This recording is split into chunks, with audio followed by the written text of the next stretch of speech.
also. So downward is actually the case of convergence. Okay, downward is the case of convergence, and upward is the case of divergence. And we had also talked about that we have been looking at the country data without paying attention to the population sizes. So if we do pay attention to the population sizes, and they have created and they've taken different time periods 1952 से लेके 2004-17 तक, तो you can see that from divergence it's coming to convergence. So if we take into account the population size and put a bubble for a population size for each country and then assess the situation, then we actually see convergence happening. So this is what we did, and then we looked at that absolute convergence was not happening. So sub-Saharan Africa or OECD countries both are growing at 67%, 67, 68, roughly pretty much the same. But still, since the base was very less for sub-Saharan Africa, the growth 67% of that is not that much as is OECD का 67%. Same as say मेरी 10 रुपए income है और उसका अगर उसका 67% बढ़ भी जाता है तो वो सिर्फ 16.7 तक बढ़ेगा. लेकिन अगर किसी की इनकम 100 रुपए है और उसका 67% बढ़ता है तो उसकी इनकम 167 हो जाएगी. तो पहले हम में जो डिफरेंस था, गैप था 10 और 100 में, वो 16.7 और 167 में और ज्यादा गैप बढ़ गया. तो एब्सोल्यूट में एक्चुअली आपको डाइवर्जेंस ही ज्यादा दिखेगा, क्योंकि even when the high income countries are growing at a slow pace, they are growing at a very huge pace. So low income countries, even if when they're having 389% growth, 412% growth, the base is so small that even if you double or triple or 4 times your income, it's not going to add so much as the high income countries are adding by just a small pace of growth. So this is what we talked about, that absolute convergence is not really happening because absolute would take a lot of time. So I just wanted to reintroduce the diagrams. If you have any doubt, guys, you please ask me those doubts. Else I will give you a review of what we have done and where we are going further with this. I'll give you like 10 minutes snapshot of what we have done up till now. First, you please ask me if you have any doubts.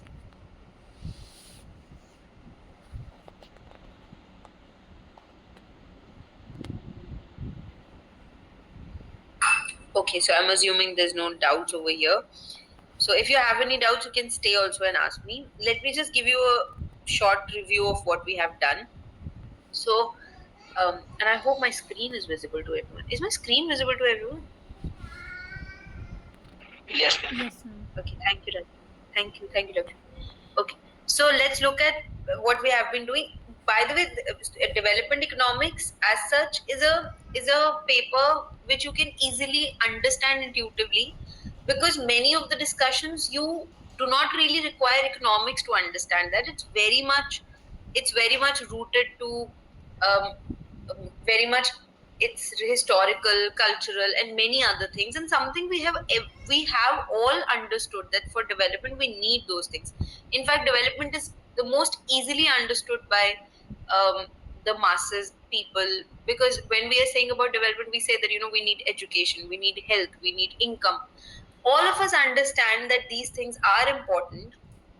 Even if you ask someone who is not very educated, they will also say that yes, I want to have less infectious diseases. Nobody wants diseases, nobody wants poverty, malnourishment. So everyone understands that these things are important, but maybe where economics can kind of help us is to understand that how that these things are not just important for a person, but also important for a country and the growth of the economic pie that we want. Economics may we are only concerned with two major items in a sense, if we say, is the size of the economic pie. We have to keep on increasing the size of the economic pie and the distribution of the economic pie. So every discussion that we have, अभी आप करो, अब शायद आप करके आए होगे general equilibrium. So in general equilibrium or in other so there are two kinds of equilibriums. There's a partial equilibrium and a general equilibrium. I don't know whether you have done that or not, but I'll just briefly tell you. Partial equilibrium, जब आप एक market का equilibrium निकालते हो, बाकी markets को साथ में कंसिडर नहीं करते हो, तो उसको पार्शियल इक्विलिब्रियम बोलते हैं. लेकिन जब आप सारी मार्केट्स को इकट्ठा कंसिडर करते हो तो हम उसको जनरल इक्विलिब्रियम बोलते हैं. सो जनरल इक्विलिब्रियम और पार्शियल इक्विलिब्रियम आपने जो किया है माइक्रो इकोनॉमिक्स में, कंज्यूमर थ्योरी, प्रोड्यूसर थ्योरी जो आप करते आए हो, जिसमें आप 2 डायमेंशनल आप एक डायग्राम बनाते थे, तो जो आप डायग्राम्स बनाते थे वो सारे पार्शियल इक्विलिब्रियम के टाइप, जो आप जितना भी पढ़ के आए कंज्यूमर थ्योरी, प्रोड्यूसर, वो सब पार्शियल इक्विलिब्रियम में आता है. अगर आप एक मार्केट कंसिडर कर रहे हो या फिर एक किसी फर्म को कंसिडर कर रहे हो और उसके जैसे एमसी एसी उसके कॉस्ट कर्व्स बना रहे हो, वो सारा पार्शियल इक्विलिब्रियम में आते हैं, क्योंकि आप आइसोलेशन में उस चीज को कंसिडर करते हो और बाकी चीजों को कंसिडर नहीं करते हो. जब आप सारी चीजों को कंसिडर करते हो तो वो जनरल इक्विलिब्रियम में आता है. तो जनरल इक्विलिब्रियम आप शायद पढ़ोगे या पढ़ चुके होगे, but that's another topic that we have in economics. अच्छा, why I brought this? There is a concept called Pareto efficiency. Again, I'm not sure whether you have done that or not, but again, very important concept. Pareto efficiency says that if you can make someone better off without making someone worse off, then you should do that. So if there is a situation where no one can be made better off without making someone else worse off, you are at a Pareto efficient situation.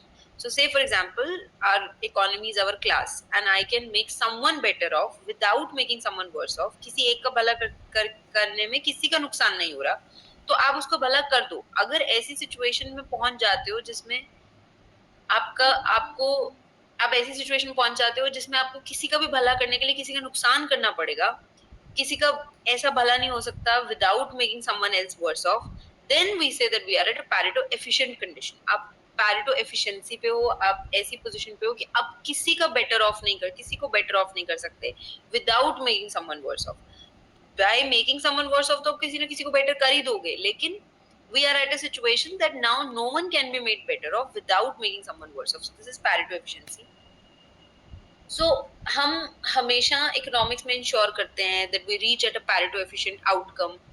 Pareto efficient outcome में inequality भी हो सकता है, उसमें हम बात नहीं करते हैं डिस्ट्रीब्यूशन की, हम सिंपल कहते हैं पैरेटो एफिशिएंसी. ऐसा भी हो सकता है कि मान लो इकोनॉमी है, हमारी क्लास मान लो हमारी इकोनॉमी है और मैं सबसे पावरफुल इंसान हूँ हमारी क्लास में, तो मान लो कि मैंने सारा जो रिसोर्सेज है और सारे इंडाउमेंट्स हैं और जितना भी प्रोडक्शन है वो सब मैंने अपने पास रख लिया और मैंने बाकी किसी को कुछ भी नहीं दिया, तो ये भी पैरेटो एफिशिएंट आउटकम कहलाएगा. क्योंकि अगर आपको ये चेंज करना है तो आपको मेरे से लेना पड़ेगा और बाकियों को देना पड़ेगा, तो you would have to make me worse off for making anyone else better off. So this is Pareto efficient.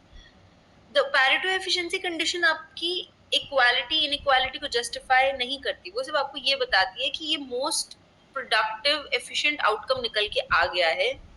अगर आपको इससे प्रोडक्टिव एफिशिएंट आउटकम चाहिए वो नहीं हो पाएगा, क्योंकि इससे ज्यादा आप प्रोड्यूस नहीं कर पाओगे. तो पैरेटो एफिशिएंसी में सबके पास इक्वल भी हो सकता है.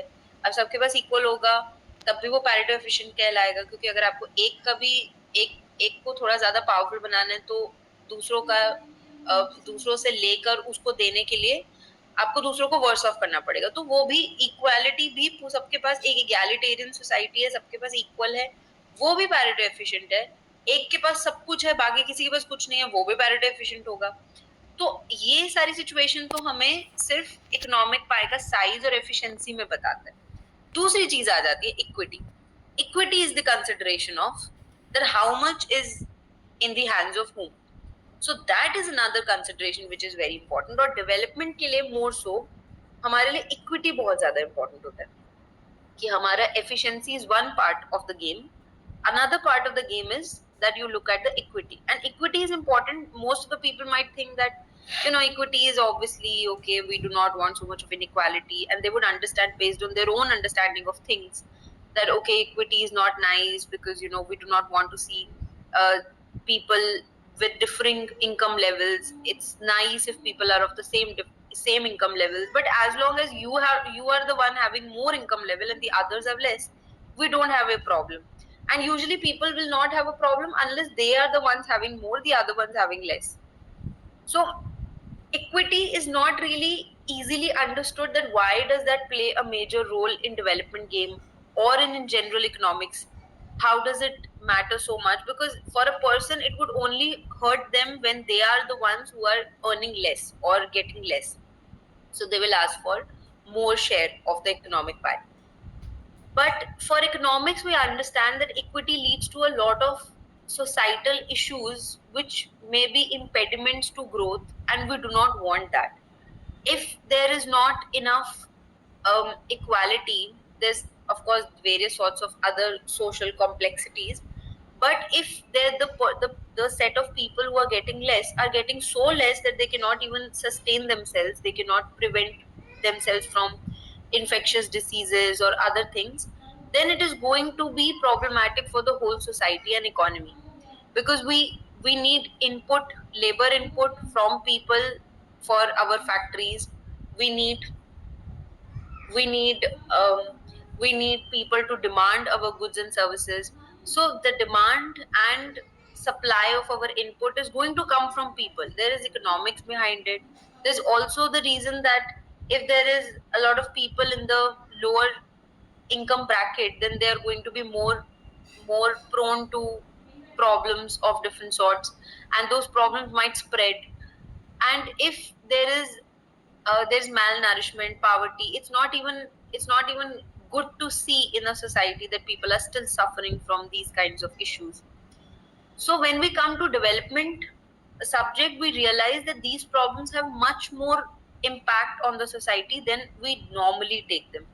So that's what we're trying to understand. And then obviously once we start to understand that inequality is an issue, malnourishment, poverty is an issue, why these things are actually coming an issue, because there's been a differing size of economic pie that everyone has got. There has been disparity with amongst people. There has been a lot of inequality.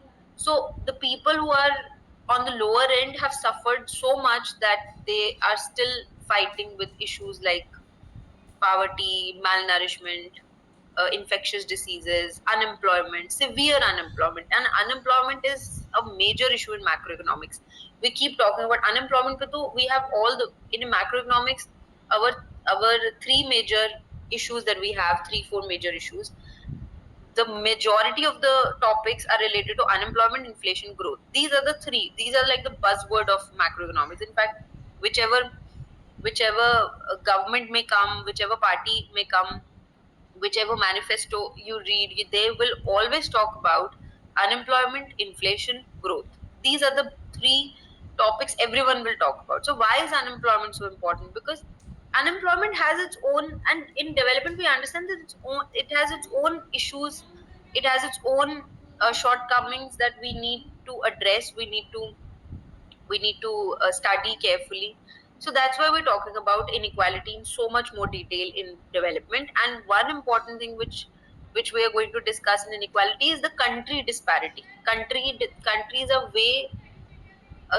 are very different in their development strategies, in the development journey. Some of the countries are doing way good, and some of the countries are still having a lot of problems. So we are trying to understand that if we have that kind of compassion towards the whole world as one, can we see all the people having a similar set of standard of living or similar set of resources? Or can we see convergence in the countries or not? And if convergence is happening, what is stopping them? What is stopping if there is some issues? But if the convergence is not happening, divergence is happening, then how can we stop the divergence? Because we do not want to see the divergence between countries. So this is where we're going. So as of all these, or as of now, that what we have covered and what we're going to cover in the further chapters, I hope you're trying to see that development is a very different subject with respect to other papers that we are doing.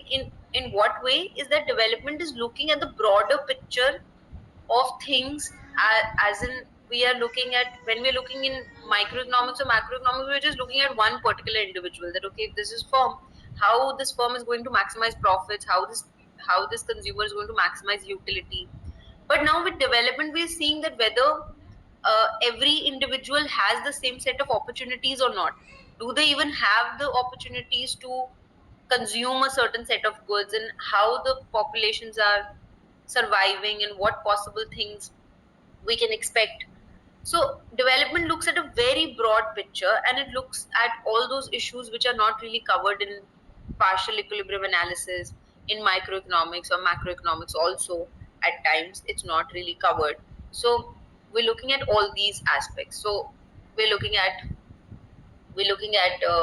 the issues that lower income countries, and therefore the focus of development economics is definitely undoubtedly going to be lower income countries. Therefore our geographical region, which is important, is sub-Saharan Africa, South Asia, the areas which are suffering from underdevelopment. And in development story, in development economics, we are going to focus more on low income and lower middle income countries, and what policies are being made to uplift them, get them out of this trap, get them out of this uh, vicious cycle. So there are two cycles. There's a virtuous cycle, there's a vicious cycle. Virtuous cycle is something good leads to something more good, but vicious is that you're trapped in a cycle which is just going to take you in a bad position, in a worse position. So now we are starting to understand that, and it's undoubtedly an accepted fact that even if lower developing countries, low income countries are suffering, the high income countries are also going to have to bear the repercussions of it, not so directly but indirectly for sure. They can benefit a lot when underdeveloped countries start to develop, because they will have better resources, better people. Now we have global value chains. We do not produce anything in one country, one place. ऐसा नहीं होता, बहुत कम goods के साथ होता है. We have global value chains. Global value chains as in, so we have a product is not produced at one place completely. A product may be even produced at one place, but packaging would be coming from somewhere else. The marketing is being done in somewhere else. It is sold at somewhere else. So there is a value chain now. So we add something, that it goes to another production center. That something is added, it goes to another center. So एक T-shirt बनने में भी बहुत बार एक T-shirt, very simple item T-shirt would take maybe a lot of places to be designed. उसका cotton कहाँ से आ रहा है, उसका यान कहाँ बन रहा है, उसको स्टिच कहाँ किया जा रहा है,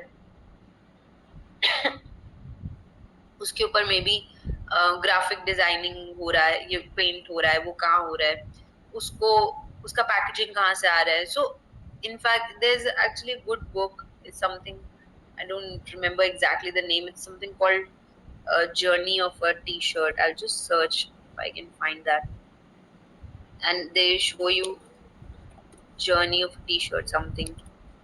So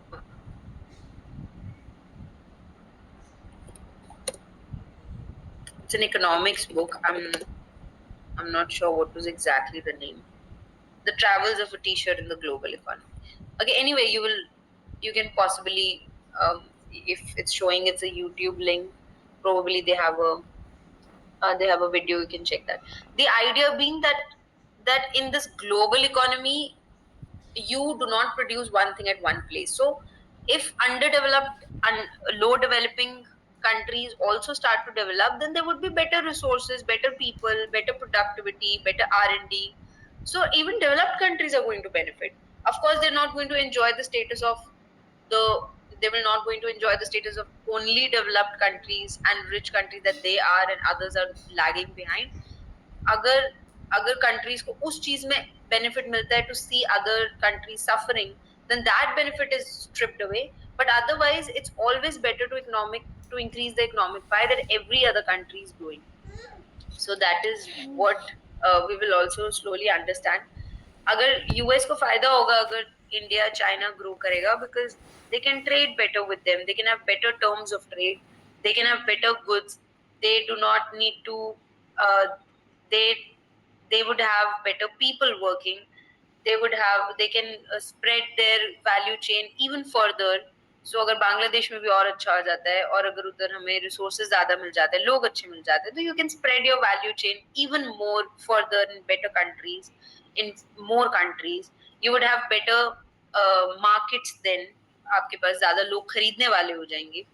So it has so many more aspects to it than looking at just that, okay, I am at a higher level and I'm happy just because I'm at a higher level. That's a very small benefit you get by being at a higher level, that okay, I can see everyone below me. So okay, one country which is richer is seeing everyone below. That's a very very simple benefit that some people say that you might feel that even in a country, if you are rich, others are poor,